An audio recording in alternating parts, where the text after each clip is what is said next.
Assalamualaikum warahmatullahi wabarakatuh. Alhamdulillah. Alhamdulillah fi mabda'i kulli amrin wa muntaha. Salatan wa salaman ala sayyidina Muhammadin istafa wa ala alihi wa ashabihi wa man wala. Wa la hawla wa la quwwata illa billah. أشهد أن لا إله إلا الله وحده لا شريك له واحد لا من قلة موجود لا من علة وأشهد أن سيدنا ومولانا محمدا عبده ورسوله لا نبي بعده بلغ الرسالة وأدى الأمانة ونصح الأمة وكشف الله به الغمة وعلى آله وأصحابه ومن دعا بدعوته وسن بسنته وسلك طريقهم ومنهجهم إلى يوم القيامة. اللهم صل على سيدنا محمد وعلى آل سيدنا محمد. رب اشرح لي صدري ويسر لي أمري واحلل عقدة من لساني يفقهوا قولي. أما بعد. Yang sama-sama kita muliakan, yang kita hormati, yang kita cintai, Bapak Bupati Lombok Timur ataupun pejabat yang mewakili, yang kebetulan yang mewakili dari Aikmal, Bapak dan Pak Dokter, insyaallah. Kemudian Bapak dan Bapak Kadis Dikbud Kabupaten Lombok Timur, yang juga dari Aikmal, alhamdulillah. Nah, kemudian Ketua PGRI Provinsi Nusa Tenggara Barat, segenap para tamu undangan, segenap guru-guru tiang, selaku yang sempat hadir pada pagi hari ini, rahimani wa rahimakumullah, hafizakumullah. Kita bersyukur pada Allah Subhanahu wa taala. Kita pada hari ini diberikan izin oleh Allah Subhanahu wa taala mengisi umur kita dengan amal soleh. Kalau orang berdagang Bapak Ibu, itu menjadi modalnya duit. Tetapi kalau orang hidup di muka bumi, modal kita bukan sekedar duit, tetapi modal kita adalah waktu yang Allah titipkan kepada kita. Maka kata para ulama, seandainya orang yang sudah meninggal dunia dibangkitkan oleh Allah Subhanahu wa taala, maka dia bakalan dibangkitkan untuk hadir di majelis taklim, hadir di tempat-tempat di mana Allah turunkan rahmatnya. Kenapa minta seperti itu Bapak Ibu tiang? Kenapa? Oh, dia tidak minta bakalan dibangkitkan dalam keadaan misalnya tindo spring bed si bagus, enggak. Bakalan dibangkitkan jabatan yang tinggi, enggak. Tetapi dia pengen dibangkitkan hadir di majelis taklim. Kenapa? Ketika sudah meninggal dunia, Allah tampakkan kemuliaan orang-orang yang hadir majelis taklim, sekalipun hadirnya tidak berniat hadir majelis taklim. Kenapa? Dalam suatu kitab itu tuh ada suatu kisah yang sangat luar biasa. Itu ada orang, dia tuh pekerjaannya, ya naudzubillah min dzalik, tukang rentenir dengan nyinggak 1 juta, kembaliin 2 juta, kembaliin 1,5 juta. Tetapi aneh bin ajaib, dia terkenal sebagai rentenir, tetapi masya Allah, subhanallah, akhir hayatnya lancar ngucapin la ilaha illallah. Orang-orang pada bingung, ini ada apa kok ini orang masya Allah subhanallah terkenal dengan dosa besarnya. Kenapa? Biasanya orang yang biasanya begitu pekerjaannya, biasanya ninggalnya su'ul khotimah. Tapi ini aneh bin ajaib, lancar ngucapin syahadatnya. Ternyata kenapa? Oh, waktu itu ada orang lagi pengajian. Dia hadir di pengajian itu bukan niatnya untuk hadir pengajian, tetapi kebetulan orang yang minjem duit sama dia nimbrung di pengajian. Jadi dengan si nyinggak kayak peang no milu tama ngaji nya bau. Yang namanya orang minjem no sandal na bani tegita. Sebut di dalam Bali. Ini orang tuh sembunyi di mana? Di tempat orang pengajian. Orang ini enggak niatnya ngaji tapi nu otak ketu berari meta dengan nih. Niatnya enggak ke sana ngaji tetapi dia masuk berbarengan turunnya rahmat Allah. Sekali dia hadir majelis taklim, ngabikin tuh orang akhir hayatnya husnul khatimah. Apalagi benar-benar niat kita hadir pengajian Bapak Ibu tiang. Maka kalau kata para ulama, apa kata para ulama? Imam dijelaskan dalam kitab Al-Fawaidul Mukhtarah fi saliki tariqil akhirah, itu dijelaskan salah seorang ulama menyebutkan, apa kata beliau, ini badan seandainya nggak bisa masuk makanan, nggak bisa masuk minuman, nggak bisa masuk makanya obat, maka insya Allah 3 hari meninggal dunia. Maka hati kita juga Bapak Ibu tiang, kalau tidak diisi dengan ilmu, tidak diisi dengan hikmah-hikmah, tidak diisi dengan apa itu pedoman-pedoman agama, 3 hari aja nggak diisi, hati-hati, nih hati bakalan mati. Maka kita bersyukur Bapak Ibu tiang, pada hari ini kita diizinkan oleh Allah Ta'ala bersama-sama hadir. Mudah-mudahan kehadiran kita dicatat oleh Allah sebagai amal ibadah kita semua, dan mudah-mudahan kita diberikan keistiqamahan pada perbaikan dan kebaikan. Amin.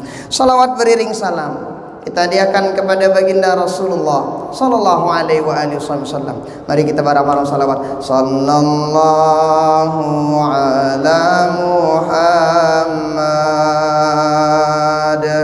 sallallahu alaihi wasallam, sallallahu ala Muhammad, sallallahu alaihi wasallam. Ya Nabi salam alaika, ya Rasul salam alaika, ya Habib salam alaika, salawatullah alaika. Dalam kitab Tanqihul Qaul dijelaskan, ada disebut sama para ulama, ini orang dalam hidupnya nakal bener, nginam berem girang, main judi, hobi, nyumpak nyena, bahasa setiap hari, main perempuan, emang kebiasaannya. Tetapi aneh bin ajaib, dalam ketika meninggal dunia, Masya Allah tabarakallah, ada tetangganya yang memimpikannya. Ternyata ini orang di dalam mimpi tersebut kok surganya tinggi, atas surganya padahal terkenal telana luar biasa. Ada apa? Oh ditanya, ente kok bisa masuk surga kayak begini ya? Ini dalam kitab dijelasin ya, bukan ngarang-ngarang saya, nggak bisa saya ngarang-ngarang. Tanqihul Qaul nama kitabnya. Itu dijelasin. Kenapa? Oh dulu ketika ada orang pengajian, saya nggak ngaji, tetapi itu yang mimpin pengajian dibilang, oh selamat, aku liwat tuh di depan dia julu aku liwat lagu belai angkatku bersolawat, aku paling beli angkatku bersolawat. Ketika saya paling besar suara saya bersolawat, orang yang ngaji ikut ngikutin saya bersolawat karena keikhlasan saya bersolawat. Katanya dapat diberikan oleh Allah Subhanahu wa taala kemuliaan yang sangat luar biasa. Oh, kemuliaan solawat Bapak Ibu tiang. Nah, maka mudah-mudahan Bapak Ibu guru tiang semua, mudah-mudahan kita semua mendapatkan syafaat beliau di dunia sampai akhirat. Amin amin ya rabbal alamin. Bapak Ibu guru tiang jamaah segenap tamu undangan rahimani wa rahimakumullah, hafizakumullah. Tadi dibacakan oleh qari kita, beliau kakak kelas tiang di Mahat. Beliau membacakan salah satu ayat dalam surah Ali Imran, kurang lebih ayat 133 sama 134. Apa dijelaskan dalam Al-Quran itu? Kan kita tahu sesungguhnya di antara fungsi dan tujuan akhir kita berpuasa adalah la'allakum tattaqun, supaya jadi orang yang bertakwa. Takwa itu Bapak Ibu bukan sekedar pakai baju gamis takwa, enggak. Tetapi takwa itu ada ciri-cirinya. Ciri-cirinya di mana? Dalam Al-Qur'an yang dibacakan tadi dijelaskan, wasari'u ila maghfiratin min rabbikum wa jannatin 'arduha as-samawati wal ard u'iddat lil muttaqin. Allah Ta'ala mengucapkan kepada kita dalam Al-Quran, wasari'u, cepatlah, ila maghfiratin min rabbikum, kepada ampunan Allah, wa jannatin, dan surganya Allah, arduhas samawati wal ard, luasnya satu surga, langit sama bumi satu surga. Jadi seandainya narak dengan ngendeng, ya Allah beng aku tamu surga daka-daka le emperan surga, nah misalnya dia ngombe-ngombe satu surga aja luasnya kayak langit bumi, terasnya bang mobil luasnya kita tahu kan. Nah terus apa katanya, bagi siapa ampunan Allah, surganya Allah yang begitu luas, bagi siapa disiapin Bapak Ibu tiang, u'iddat lil muttaqin, itu semua disiapkan bagi orang-orang yang bertakwa. Lalu siapa orang-orang yang bertakwa? Ada 3 ciri utama dijelaskan dalam ayat berikutnya. Satu ciri-cirinya, alladzina yunfiquna fis sarra'i wadh-dharra. Ciri-ciri orang bertakwa yang pertama itu dijelaskan. Apa itu? Orang yang berinfak, gampang bersedekah, baik ketika banyak harta ataupun ketika tidak ada harta, gampang bersedekah. Imam An-Nasafi dalam tafsir beliau ada 3 jilid. Itu tafsir beliau juz tuh dijelasin. Jilid pertama itu 10 juz, jilid kedua 10 juz, jilid 3 10 juz. Juz pertama dijelasin. Apa kata beliau? Orang berinfak di sini bukan sekedar berinfak pakai harta doang, enggak. Tetapi umum, yang ada hartanya berinfak pakai hartanya. Ada orang hartanya pas-pasan tetapi balongnya tenaganya hebat, berinfak pakai tenaganya. Ada orang nggak ada tenaganya, nggak ada hartanya, dia punya pemikiran, berinfak pakai pemikirannya. Bahkan kata para ulama, wa afdhalus shadaqah, sedekah yang paling afdol adalah sedekah menggunakan ilmu pengetahuan. Maka pelunggu Bapak Ibu guru tiang, setiap hari pelunggu ngajar, setiap hari pelunggu bersedekah. Sedekah pakai apa? Sedekah pakai ilmu pengetahuan yang pelunggu miliki. Maka itu dihitung sedekah, dihitung. Tapi ingat, kalau sedekah itu tuh dalam kitab Al-Adhkar karangan Imam An-Nawawi, ada seorang ulama menjelaskan, itu Dhunnun Al-Masri kalau tidak khilaf. Itu ulama tuh menjelaskan kalau sedekah itu kudu kudu ikhlas. Harus ikhlas. Apa tanda ikhlas itu Bapak Ibu? Di antaranya nisyanul amal fil amal. Di antara tanda orang sedekah itu nggak pernah nyebut amal-amal yang udah dilakuin. Sekolah itu jeluni, besok sekolah lagi. Dendek lah wah itu Rubin. Hari ini kita ngaji, besok wah itu Rubin ya jangan ngaji lagi. Nah, kenapa? Itu tanda orang ikhlas, kata Imam An-Nawawi dalam kitab Al-Adhkar itu nisyanul amal fil amal. Amal ibadah yang udah kita lakuin jangan diingat lagi. Mohon maaf sedalam-dalamnya. Kayak orang yang BAB. Orang BAB itu ikhlas banget. Kenapa ikhlas? Dia nara ceritana dengan selesai BAB, bianing taingkung one yang nendara. Enggak ada yang nanya. Itu orang kalau beramal ikhlas karena Allah Ta'ala. Pelunggu bersedekah menggunakan rizki, menggunakan ilmu, ikhlasin semuanya karena Allah Subhanahu wa Ta'ala. Tuh ciri-ciri orang yang bertakwa yang pertama. Siapa itu? Orang-orang yang gemar bersedekah, sedekah dengan apapun yang kita miliki, yang kita bisa. Yang kedua, ciri-ciri orang bertakwa disebutkan dalam Al-Quran. Wal kadhiminal ghaidha.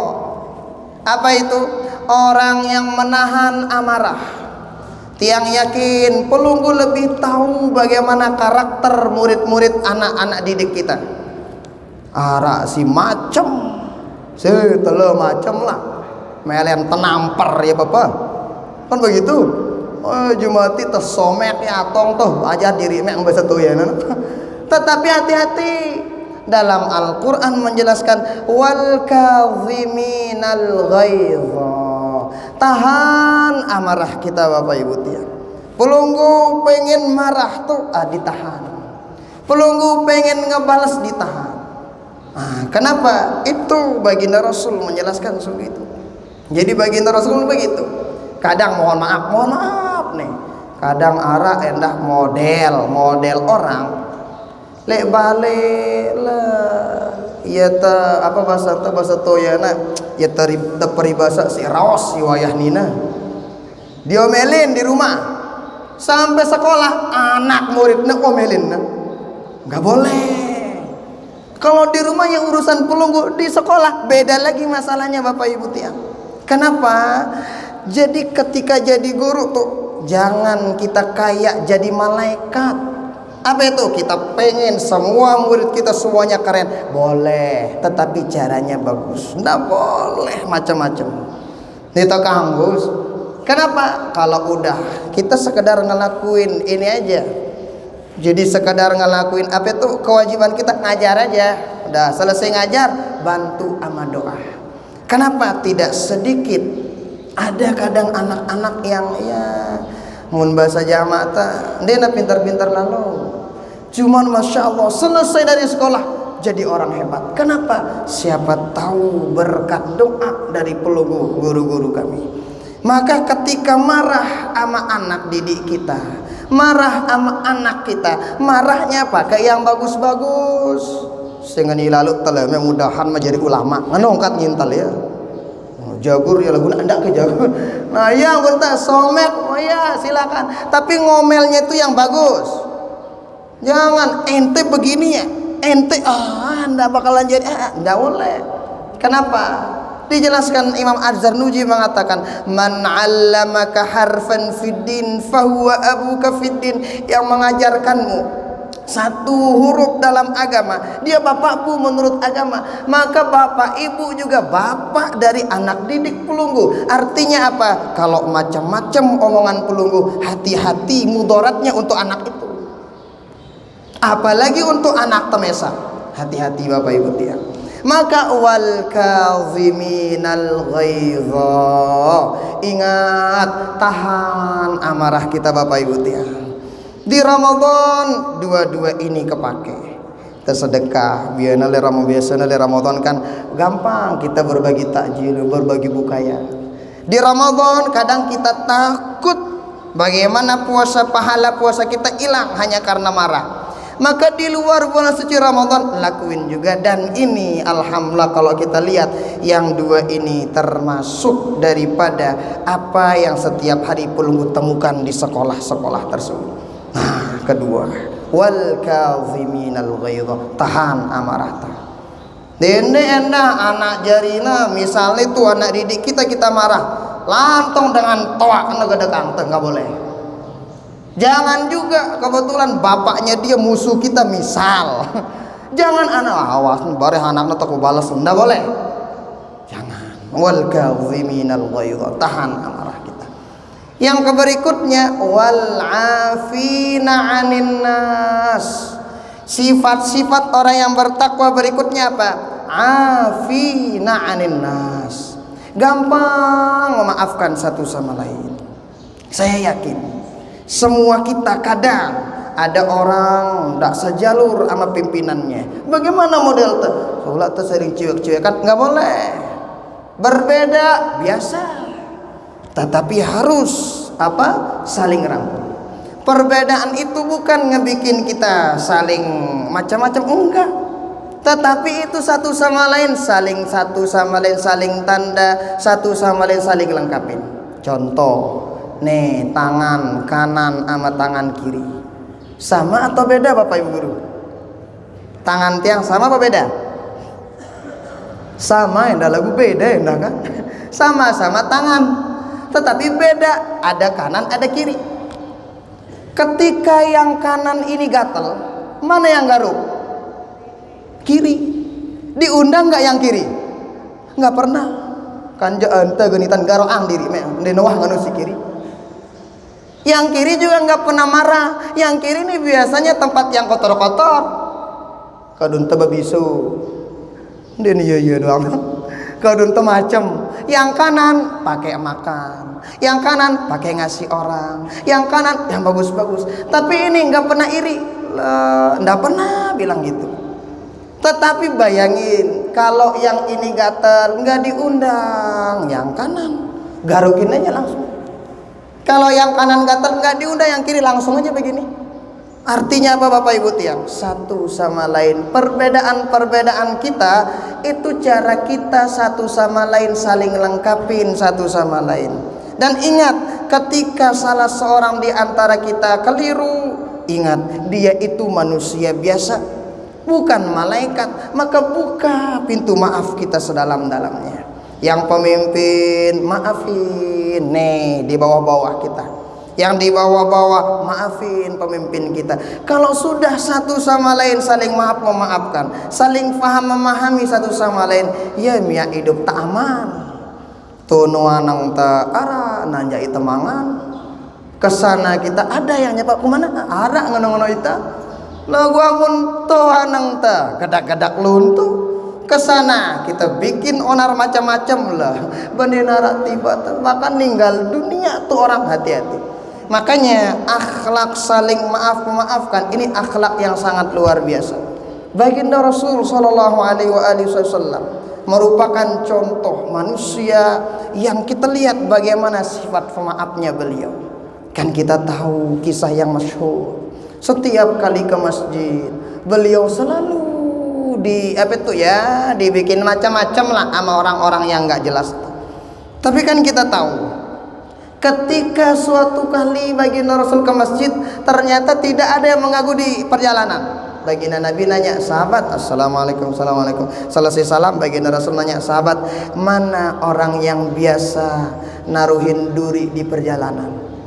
Ditanya, jawab sahabat, baginda Rasul itu tetangga tiang ya Rasulullah. Dia sedang kurang sehat baginda Rasul.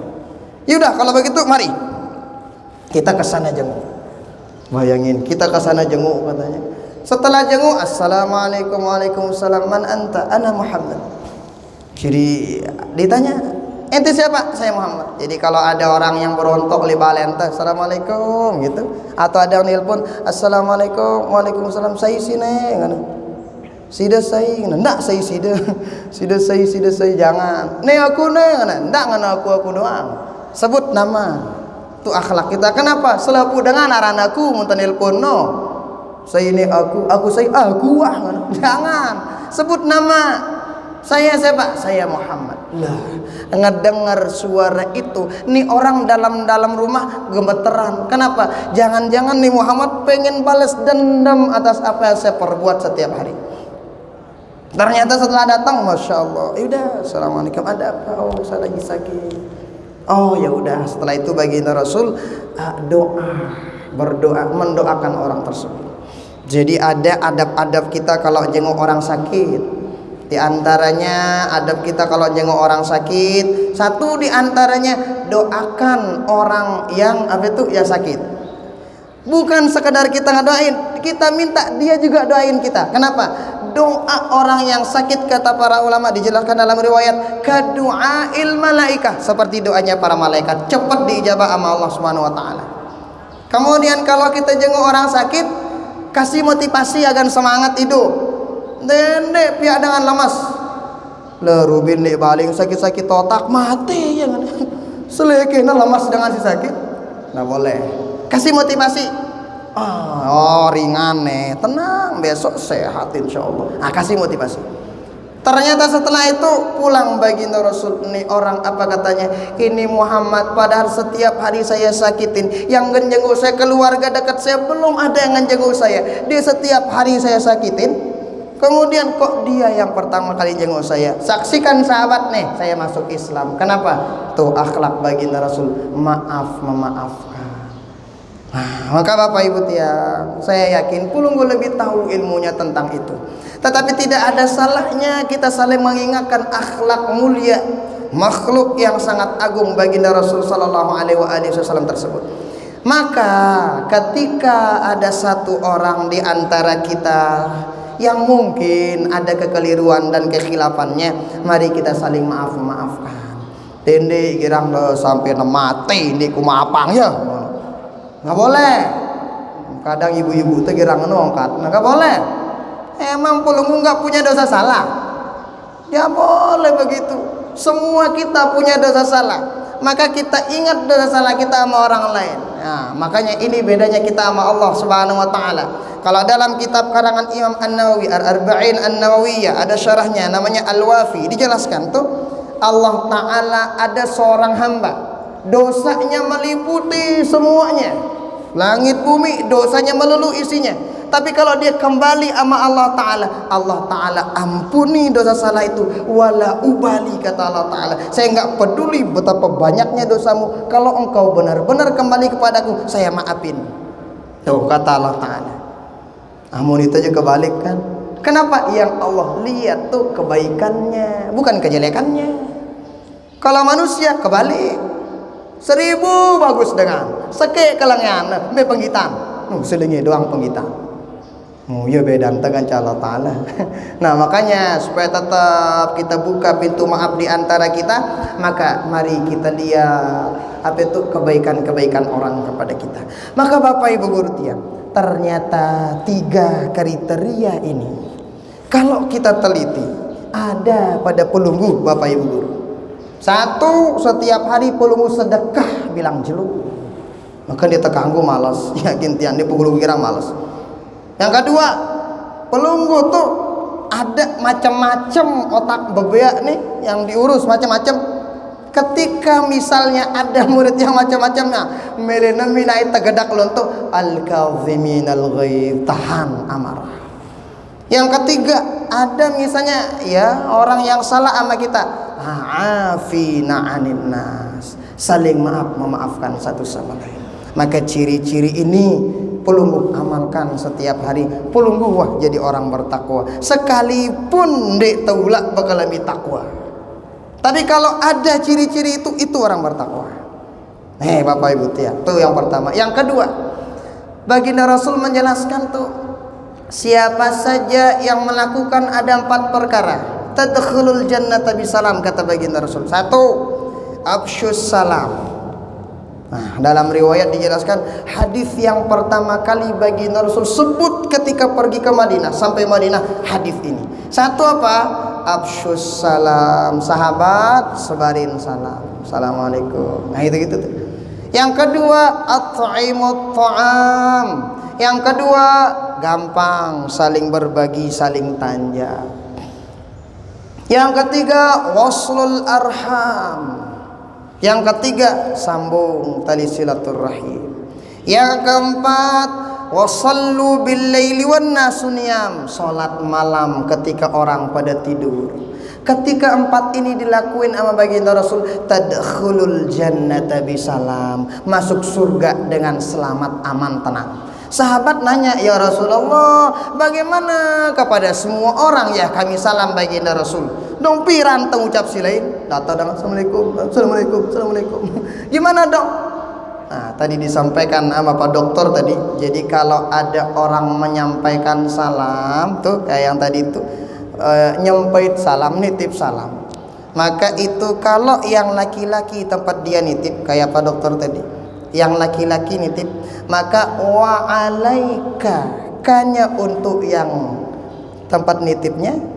Kalau dia laki-laki yang menitip salam, berarti wa alaika wa alaihis salam.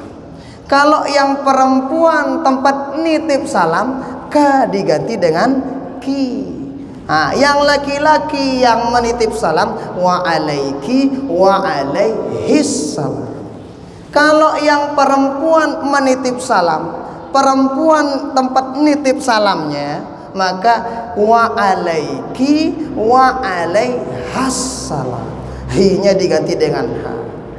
Nah, bagaimana kalau dua yang menyampaikan salam? Dua laki-laki.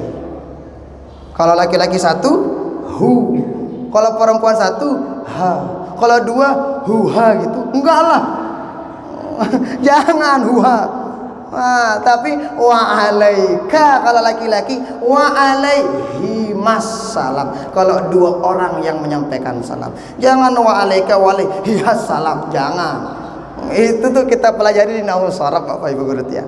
Nah, jadi kenapa, apa kata para sahabat, bagaimana kami mengucapin salam ya Rasulullah? Kata baginda Rasul, paling tidak ucapkan salam kepada ahli keluargamu setiap kali kamu pergi ngantor, pergi ngajar. Assalamualaikum kepada ahli keluarga. Dijelaskan dalam kitab Muraqibul Ubudiyah, syarah dari Bidayatul Hidayah, itu karangan Imam Al-Ghazali, disyarahkan Imam Muhammad Nawawi Al-Jawi. Dijelaskan di antara keutamaan orang ngucapin salam tuh kepada keluarganya, satu, keluarga di rumah dijaga sama Allah Subhanahu wa taala.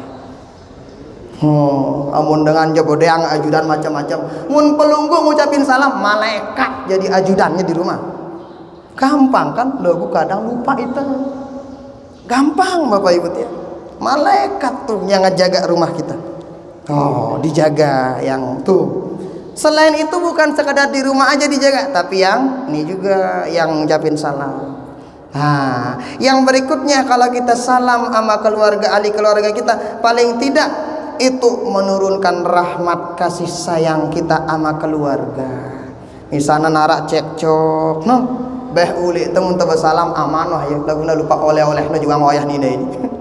Aman insyaallah. Hah?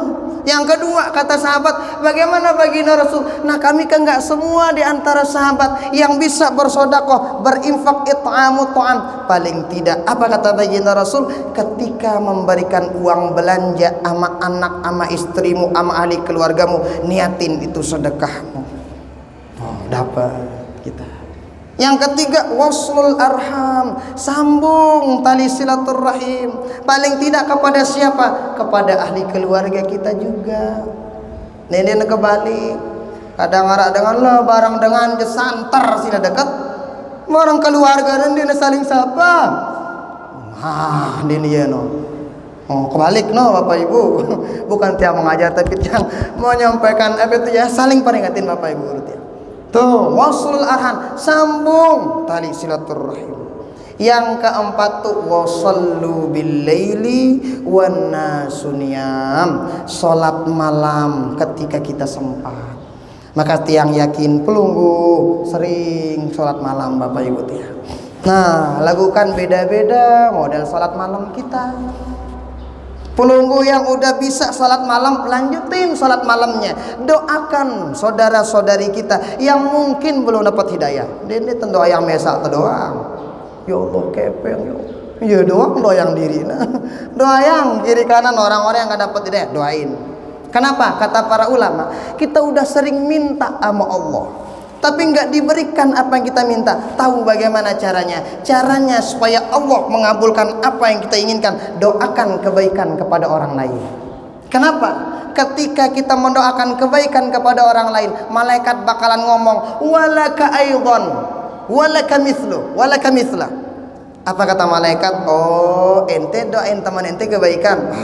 Maka sebagaimana engkau mendoakan kebaikan kepada orang itu, maka untukmu juga apa yang kamu doakan. Jadi ketika kita mendoakan orang lain kebaikan, malaikat mendoakan kita kebaikan yang sama. Ketika kita mendoakan hidayah, uang, rizki, kesehatan, keafiatan untuk orang lain, oh, malaikat mendoain kepada kita. Nah, ada orang gak bisa sholat malam, lagu iya jaga gubuk gempeng, iya wah sholat malam. BKD ke arana no. Nah, itu salat malamnya. Nenek gelidong ulang dengan dia. Ndang ngono. Itu jadi salat malamnya. Ada orang mungkin nggak bisa sholat malam, tetapi dengan tanda tangannya ribuan orang dapat manfaatnya. Itu lebih cakep daripada sholat malam. Maka beda-beda Bapak Ibu tiang. Nah disambung sama baginda Rasul di sana. Salah satu kunci surga yang disebut sama baginda Rasul apa? Waslul arham, sambung tali persaudaraan, sambung silaturahmi satu sama lain. Ya nih hebat angka pelunggu semua. Dibuatkan kita sama PGRI Lombok Timur untuk bareng-bareng kita bersilaturahmi pada kesempatan kali ini. Mudah-mudahan ada berkah manfaatnya untuk kita semua. Mohon maaf Bapak Ibu guru tiang, hadanallahu wa iyyakum ajma'in. Subhanakallahumma bihamdika asyhadu an la ilaha illa anta astaghfiruka wa atubu ilaik. Allahul muwaffiq wal hadi ila sabilir rasyad. Wassalamualaikum warahmatullahi wabarakatuh.